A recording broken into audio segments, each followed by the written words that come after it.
Una pregunta para ampliar la mirada. Diálogos entre disciplinas para descubrir el mundo. Con vos que estás ahí. En tu casa. En las aulas. Con los y las docentes. Nuevas formas de conocer. Otros modos de aprender. Seguimos educando.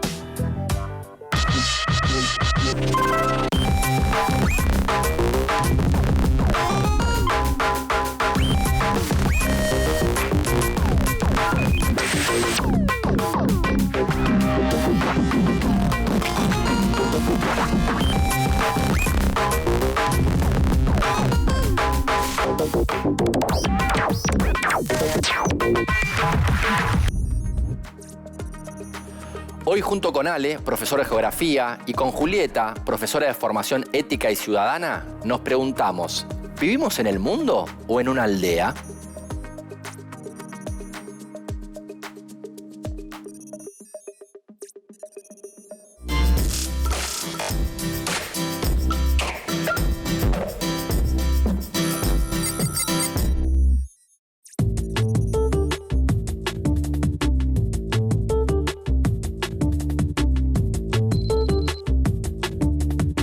Actualmente accedo a la información a través de las redes sociales más conocidas. Por Google, YouTube, ¿viste? Todo internet. TikTok también. Básicamente por internet, porque televisión prácticamente no consumo y formas de información en papel tampoco. Que es instantáneo y tenés más variedad. Y hay una mayor accesibilidad para todos los sectores. Uno a través de las redes sociales puede saber lo que está pasando en la otra punta del globo. Y además, si no te quedas conforme con una explicación o alguna respuesta, vas y buscas otra. La gente empieza a desarrollar más ansiedad, más déficit de atención. Tener tanta información todo el tiempo también permite la desinformación y el tema de las fake news. Se puede publicar cualquier cosa por ahí, entonces la gente también se vuelve más manipulable, porque así como tenés un montón de noticias que son verdaderas, también tenés un montón que no lo son.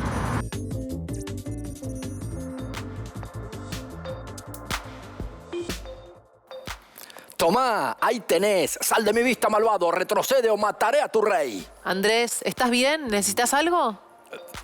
Sí, perdón. Estaba jugando con un español que vive en Australia. ¿Y te gustan los juegos en línea de guerra, por lo que vemos?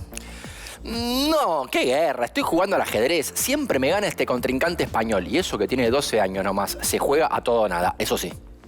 Los beneficios de la globalización, jugar con alguien de otro país que además vive en otro continente que no es el de ninguno de ustedes dos.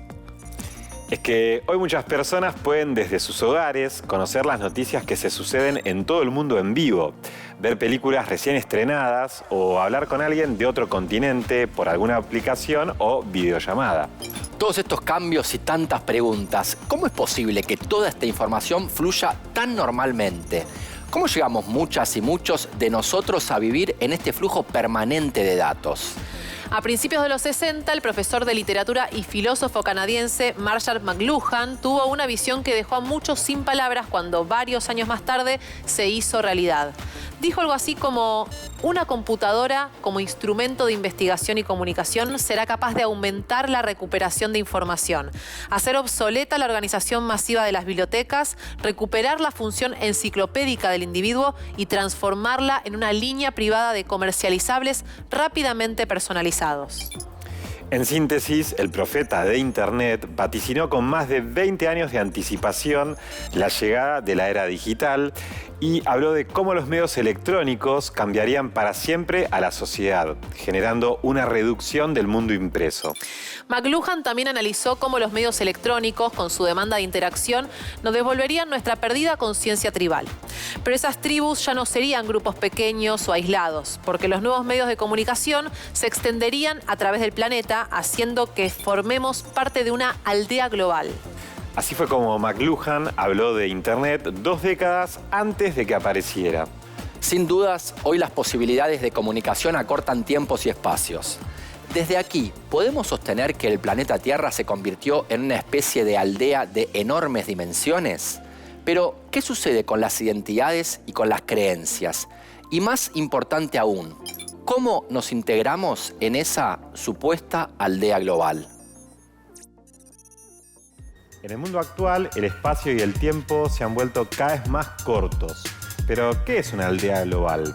El canadiense Marshall McLuhan la definió como la consecuencia sociocultural de la comunicación inmediata y mundial de todo tipo de información.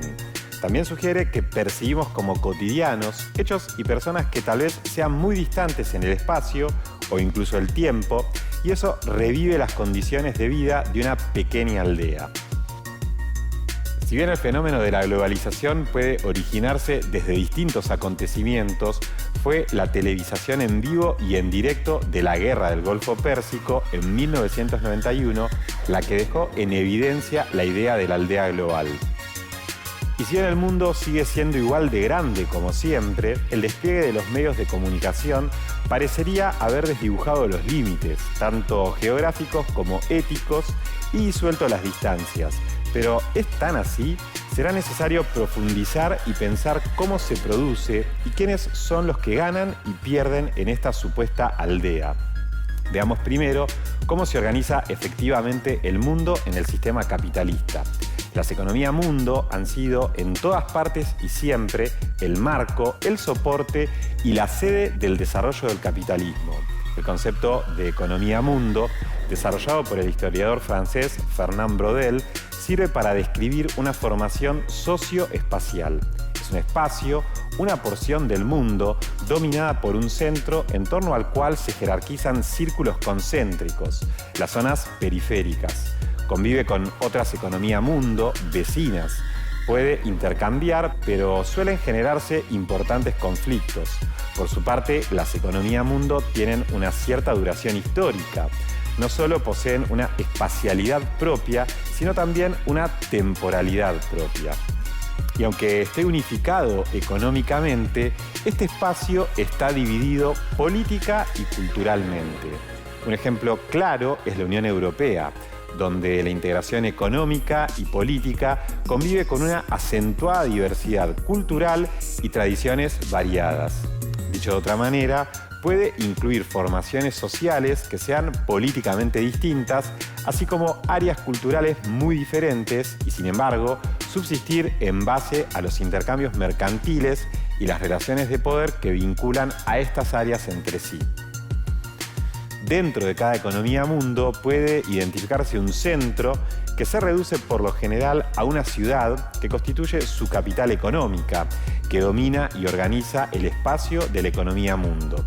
No solo concentra la riqueza económica, sino también el poder político y el saber en términos de cultura, información, ciencias y artes, entre otros aspectos. Además, toda ciudad-centro se caracteriza por su cosmopolitismo. Ahí se encuentran individuos y grupos originarios de todas las zonas incluidas en la economía mundo. Toma necesariamente el aspecto de una torre de Babel y asombra por el contraste que ofrece entre los diferentes estados y situaciones sociales, donde la más extrema miseria se codea con el lujo más inaudito. Sin embargo, este centro solo puede existir a condición de poder apoyarse en ciudades intermedias, especie de centros secundarios, capaces incluso de suplantarlos. Otro aspecto a tener en cuenta sobre las economías mundo es la jerarquía. La jerarquía se estructura en zonas cada vez menos desarrolladas conforme se alejan del centro. Además del centro, en toda economía mundo existen dos zonas más: las intermedias y las zonas periféricas, a las que también se las llama subdesarrolladas.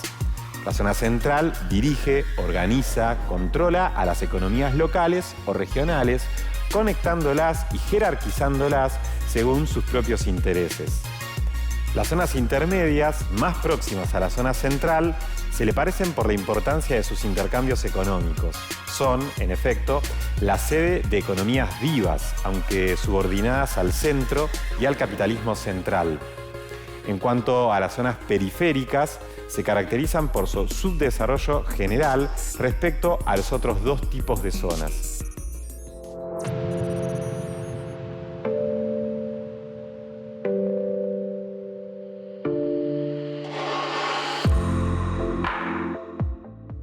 ¿Ya no jugás más en línea con tu amigo de Australia? No, es que de repente la aplicación me pedía un pago en dólares y se hizo un lío. Ese es otro síntoma de la globalización y la economía mundo de la que hablamos recién. La integración económica y política de diferentes regiones puede quedar en evidencia a través de la influencia de ciertas monedas, entre ellas el dólar. Pero ¿intervienen en todo? ¿Incluso en algo tan simple como una plataforma para comunicarse o un juego? Una economía mundo define un orden económico que de alguna manera interviene de forma más o menos directa y completa otros órdenes como el social, político o cultural. ¿Y cómo es todo esto en la actualidad? Hoy por hoy, el desarrollo de los medios de transporte y comunicaciones permiten que las fuerzas de producción y el mercado se desarrollen a escala mundial. Se elabora una mercadería en forma total o parcial en cualquier parte del mundo y se completa en otro para, a su vez, ser vendida en sitios diferentes. La economía mundo está formada por la red de procesos de producción, intercambio y circulación. Pero, ¿podemos saber quiénes son hoy quienes lideran esas economías globales? Claro, por ejemplo, Japón lidera a los países del sudeste asiático, Estados Unidos tiene influencia sobre gran parte de América e incluso en otras economías mundo regionales, la Unión Europea tiene predominio en el este de Europa y África y Rusia lidera a los miembros de la comunidad de estados independientes.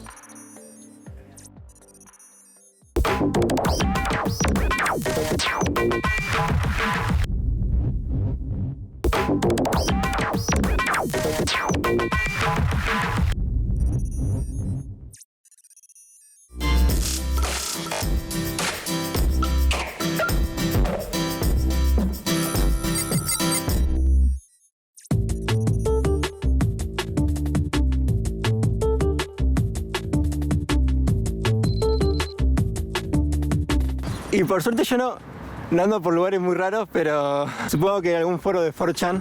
Personalmente consumo mucha por ahí información sobre Corea, por una banda que sigo.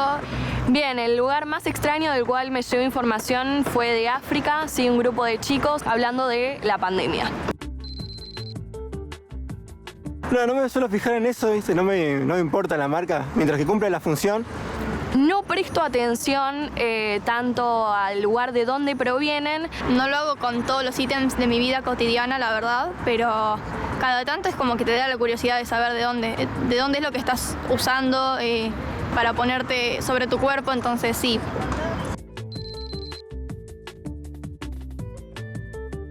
No me siento identificada con ningún movimiento o tribu. Con dos movimientos de protesta, principalmente. Yo soy vegana, así que nada, todo lo que es el movimiento vegano, la igualdad en los animales. Sí, yo sigo un movimiento, más que movimiento es un estilo musical, se llama Shoegaze y Dream Pop, viene de Reino Unido. Y también con el movimiento feminista y la equidad entre personas en general, sin importar su género, su elección sexual, su lugar de origen o sus características físicas.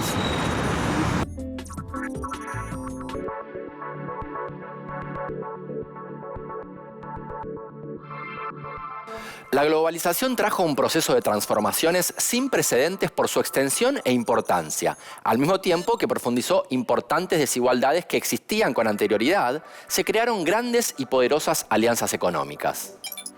Exacto, como es el caso de la Unión Europea, y se desarrollaron también grandes acuerdos y tratados comerciales de diferentes tipos entre un gran número de países del mundo. Pero, Ale, concretamente, ¿qué es la economía global?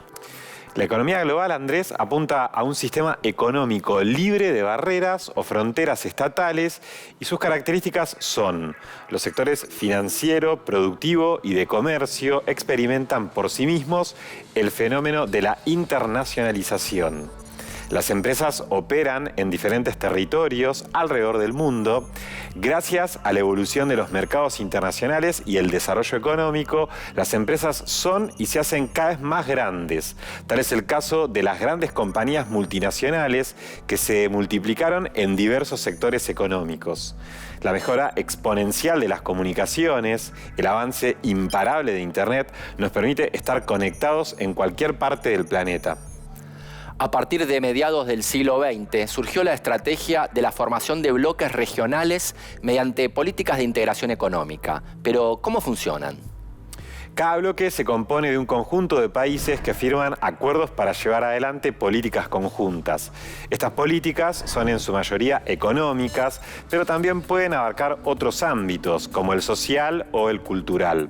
Un aspecto notable es el valor que adquiere el comercio entre países contiguos geográficamente, integrados en un mercado regional.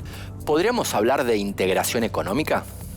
Exactamente. Entre sus objetivos principales están la eliminación de obstáculos al comercio y a la libre circulación de bienes, mercaderías y personas, la reducción de los costos de transporte, así como la implementación de políticas comunes en los distintos sectores de la economía. Entiendo. Por eso es importante que los acuerdos firmados se respeten y que no haya privilegios para unos países más que otros. ¿Qué te parece si hablamos del bloque que integra a Argentina? Sí, el Mercosur. El Mercado Común del Sur, o Mercosur, es un proceso de integración regional instituido inicialmente por Argentina, Brasil, Paraguay y Uruguay, al cual posteriormente se incorporaron la República Bolivariana de Venezuela, aunque hoy en día se encuentra suspendida en todos los derechos y obligaciones, y Bolivia, esta última, en proceso de adhesión. El Mercosur es un proceso abierto y dinámico. Desde su creación tuvo como objetivo principal generar oportunidades comerciales y de inversiones a través de la integración competitiva de las economías nacionales al mercado internacional. Pero hagamos un poco de historia. Para comienzos de la década de 1970, la revolución industrial, pensada como proceso de largo plazo, se encontraba con un giro inesperado. En 1969 y con la llegada del hombre a la luna, las grandes innovaciones estuvieron en las telecomunicaciones, el sector dominante en esta nueva fase de la industria. Pero a esos cambios habría que sumarle la crisis del petróleo en 1973, que puso fin a la era de los hidrocarburos baratos, creando una crisis en la estructura productiva y volviendo imposible sostener los esquemas actuales, además de hackear los esquemas políticos dominantes desde la posguerra. A partir de esta crisis se comenzaron a pensar estrategias comerciales y tecnológicas para volverse menos dependientes del petróleo. Así fue que las grandes empresas se expandieron por el planeta en busca de mayores ganancias, lo que también profundizó las diferencias sociales. Se flexibilizó la producción, se modificó la legislación laboral y se redujeron los salarios. Esto se tradujo en el ingreso de mercancías de todo tipo provenientes de distintos puntos del mapa y de grandes flujos de dinero especulativo. El mundo entró de lleno en la etapa de la globalización. Para comienzos de los años 80 surgieron importantes innovaciones tecnológicas, entre ellas la microelectrónica, la biotecnología, los robots, los nuevos materiales como los polímeros, la fibra óptica, el silicio, entre otras. Estas innovaciones tecnológicas fueron ocupando el papel del petróleo y de las industrias tradicionales y también impactaron de lleno en la producción y en los servicios. Existía ahora una nueva localización geográfica de las actividades económicas. Además, la producción puede dividirse en etapas y estas localizarse en distintas regiones. Es así como se produce una distribución internacional de las actividades. Las etapas vinculadas al ensamblaje de un producto generalmente se localizan en zonas donde la mano de obra es muy barata y poco calificada y luego son enviadas a las grandes ciudades donde se comercializan a precios que nada tienen que ver con los costos. Las empresas y las inversiones se vuelcan hacia esas zonas en búsqueda de mayores ganancias. A su vez, en estas áreas se van concentrando la oferta de empleos y de trabajos específicos, además del ingreso de innovaciones tecnológicas para modernizar y mejorar el proceso productivo.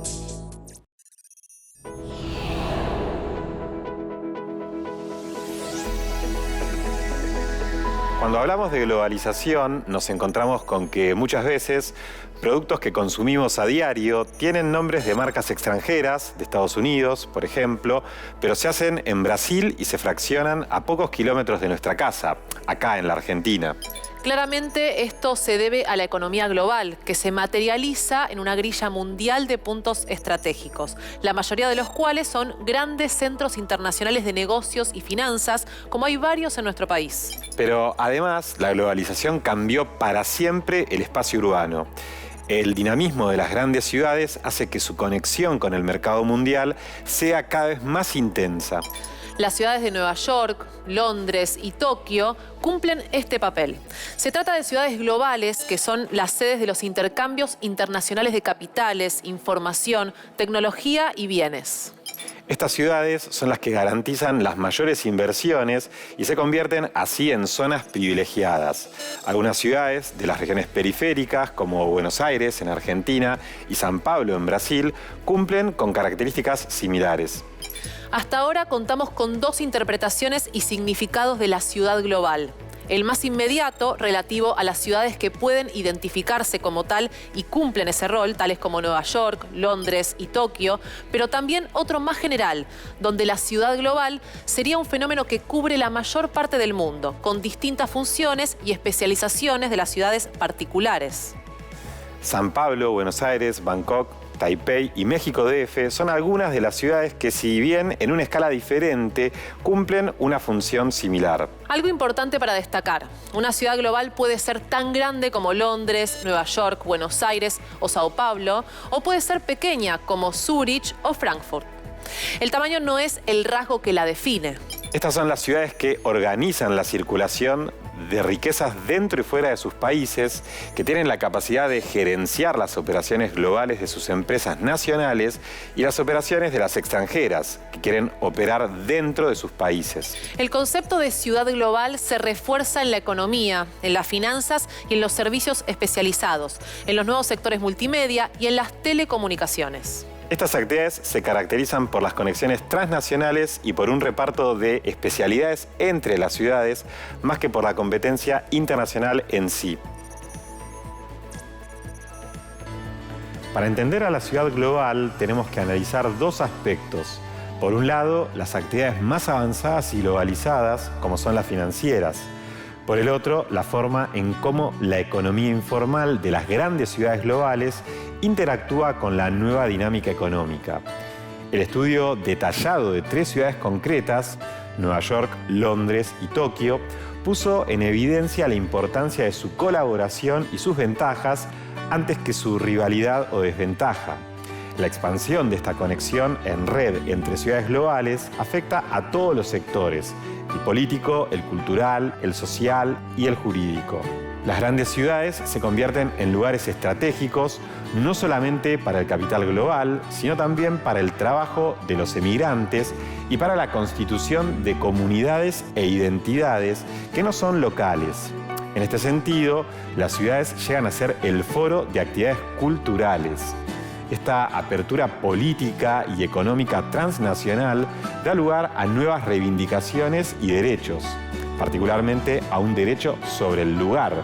Esto podría, por último, acabar desembocando en unas formas de ciudadanía nuevas. La emigración, por ejemplo, es uno de los fenómenos principales sobre los que se fundan una nueva economía política y distintas estrategias translocales. Se trata de uno de los procesos más arraigados en las grandes ciudades, en la medida que es allí donde se encuentran la mayoría de los inmigrados, en los Estados Unidos, Japón y Europa. Puede considerarse entonces que en las grandes ciudades tiene lugar una diversidad cultural mucho más acentuada que en otros lugares. Con tradiciones, gustos y costumbres muy diferentes, sus habitantes hacen de estas ciudades espacios donde los límites parecerían correrse. A partir de esta desnacionalización del espacio urbano y de sus nuevas demandas, podemos preguntarnos a quién pertenece la ciudad. Y entonces, estamos inmersos en un mundo cambiante, por lo tanto, se necesita describir de manera profunda la importancia y el papel que juegan los procesos de integración económica y cultural. Entender las formas de integración e intercambio económico, social y cultural es lo que nos permite entender que el mundo acortó sus espacios y los tiempos de encuentro, pero no sus desigualdades.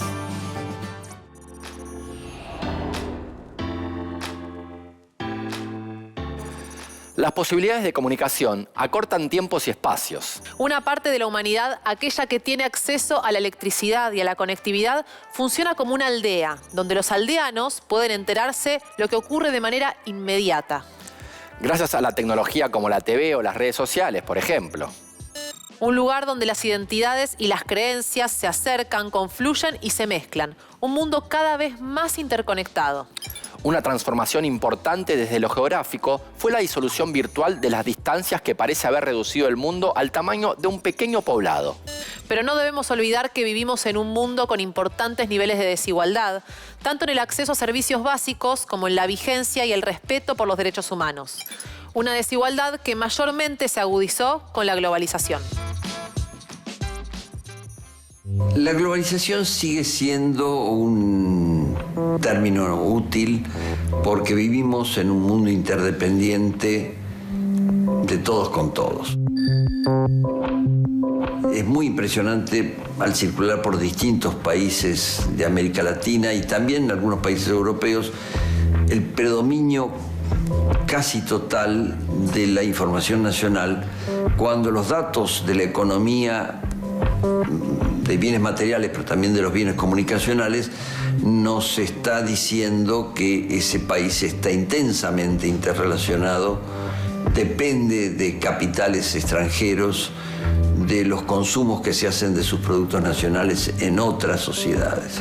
Buena parte de nuestro rezago dentro de la globalización, nuestro lugar subordinado, tiene que ver con las asimetrías, desequilibrios e injusticias de los mercados mundiales, controlados por muy pocas transnacionales y algunas potencias nacionales, pero también tiene que ver con nuestra propia manera de colocarnos solo en el debate nacional y no tomar suficientemente en cuenta esas otras configuraciones que ya llevan varias décadas. Una de las explicaciones, sin duda, es la opacidad de los intercambios globales. Superar la opacidad, exigir transparencia a todas las escalas de lo local, nacional y global, y que eso forme parte de los programas de los partidos políticos, de los sindicatos, de los movimientos sociales. Algunos movimientos sociales lo están entendiendo muy bien y están hablando de eso, no solo por una preocupación abstracta por la ecología, por el futuro del mundo, sino con objetivos muy bien diseñados. Me parece que necesitamos mayor coordinación y colocar esto, desde luego, desde las escuelas, que aprendamos ciudadanía sabiendo que no podemos ser solo ciudadanos de la ciudad o de la nación, que hoy la ciudadanía tiene que ser internacional y, si se puede, globalizada.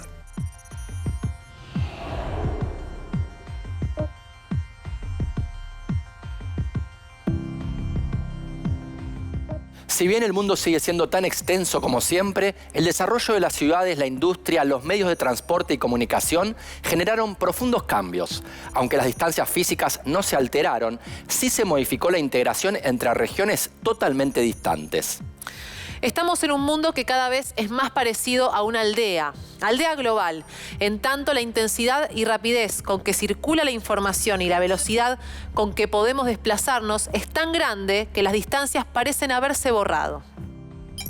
En esta aldea global, las economía mundo y los bloques regionales, con países comunicados por intensos contactos políticos, económicos e incluso sociales y culturales, y las ciudades globales se muestran como claros ejemplos de los efectos que puede tener la integración. La aldea global no es, sin embargo, solo un fenómeno con consecuencias positivas y mucho menos un fenómeno de resultados previsibles. Si bien podemos pensar que todas y todos vivimos en esta aldea mundo globalizado, lo cierto es que los miles de millones de habitantes que carecen de servicios básicos no participan del mismo modo de este vertiginoso cambio. Entonces, corresponde que nos preguntemos, ¿se están tomando medidas para resolver la desigualdad a nivel global? ¿Cumple acaso la desigualdad alguna función en particular en el mundo actual? Al comenzar el programa nos preguntábamos si estamos en un mundo o en una aldea global. Seguimos viviendo en este mundo con las mismas distancias físicas, pero que como consecuencia de los avances tecnológicos en todos los ámbitos, parece y está más cercano.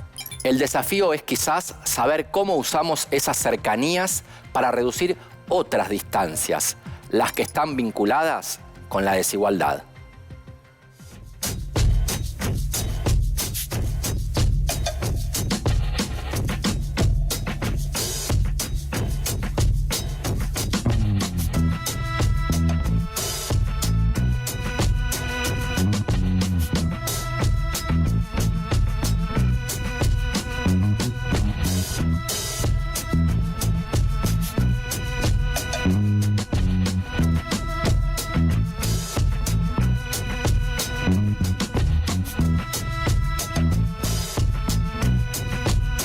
Chau.